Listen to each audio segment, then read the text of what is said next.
reprendre effectivement la question de Monsieur le sénateur Richard sur d'autres comparses. Donc, hormis, je l'ai dit tout à l'heure, hormis celui qui a été vu employé de la République en marche, d'après ce qu'on peut savoir, selon les éléments en ma possession, il semblerait manifestement qu'au sein du GSPR, j'insiste bien sur le semblerait avec le conditionnel qui s'impose, qu'effectivement au sein du GSPR, nous avions un groupe de personnel hors police et hors gendarmerie, donc hors du champ de la mission régalienne de sécurité qui doit être celle du GSPR et de la protection du président de la République et de son épouse, qui en l'occurrence étaient des civils, des privés. Et c'est bien pour ça que j'ai employé depuis le début, depuis jeudi dernier, j'emploie le terme de barbouze, parce que ces gens-là n'ont aucune habilitation, ce ne sont ni plus ni moins que, sans que ce soit péjoratif, parce que j'ai beaucoup de respect pour les métiers de la sécurité privée, mais ce sont des vigiles qui étaient employés aujourd'hui manifestement par M. Benalla dans le cadre de la protection de la présidence de la République. Oui, effectivement. Monsieur le secrétaire général, cette information que vous nous donnez est extrêmement importante. Est-ce que vous êtes en mesure de la sourcer ?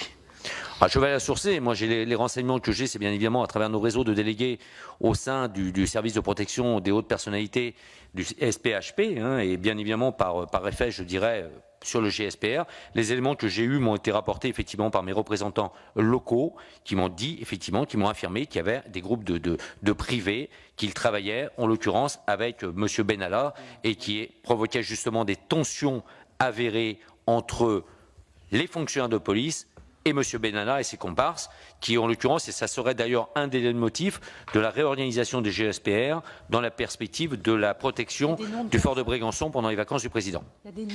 Monsieur le secrétaire général, est-ce que vos correspondants vous ont indiqué le nombre de vigiles ? Non, je n'ai pas le nombre précis, Monsieur le Président, mais on peut s'en enquérir et je ne manquerai pas de porter à votre connaissance, si vous me le permettez, de tels renseignements. Je ne vous le permets pas, je vous le demande. Bien reçu, Monsieur le Président. Le nécessaire, la collecte de renseignements va s'entamer sans délai. Je vous remercie. Et vous avez peut-être d'autres précisions à nous apporter ? Non. Pas en ce domaine, non. Voilà.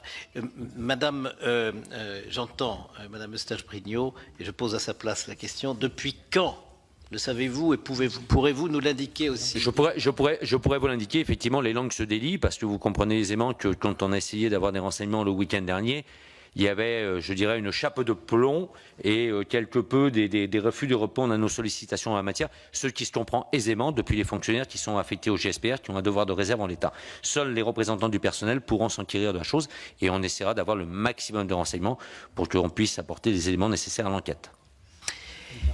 Messieurs, oui, Monsieur Chaumette, vous vouliez apporter des précisions. Je voulais simplement apporter une précision, mais qui doit être évidente à mon sens pour tout le monde, c'est que compte tenu de la sensibilité de cette affaire et de l'endroit où était affecté entre guillemets Monsieur Benalla, c'est-à-dire ni plus ni moins dans la proximité du président de la République, il arborait systématiquement sa carte à n'importe quel fonctionnaire qui rencontrait du cabinet donc de l'Élysée. Il est bien évident que faire parler nos collègues, et je réponds directement à la question précédemment, que ce soit les gradés et gardiens de la paix, mais aussi la moyenne hiérarchie, les officiers et les commissaires, personne n'allait se répandre sur des travers qui auraient pu être effectués et semble-t-il, puisque le secrétaire général vient d'annoncer qu'effectivement les langues se délient, on apprend qu'il y a eu plusieurs coups qui n'étaient pas de même niveau certes, mais qui à la fois faisaient état d'altercations avec les forces de police et de gendarmerie sur certains maintiens de l'ordre, où ils souhaitaient prendre la tête du dispositif ou détourner l'action de la police nationale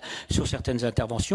Et qui plus est, pour ceux qui éventuellement pouvaient trouver ça totalement anormal et éventuellement le faire savoir, eh bien il y avait effectivement cette carte qu'il présentait, qu'il arborait, et que là pour le coup c'était plus difficile à faire savoir eu égard au déroulement de carrière que vous pouvez bien comprendre.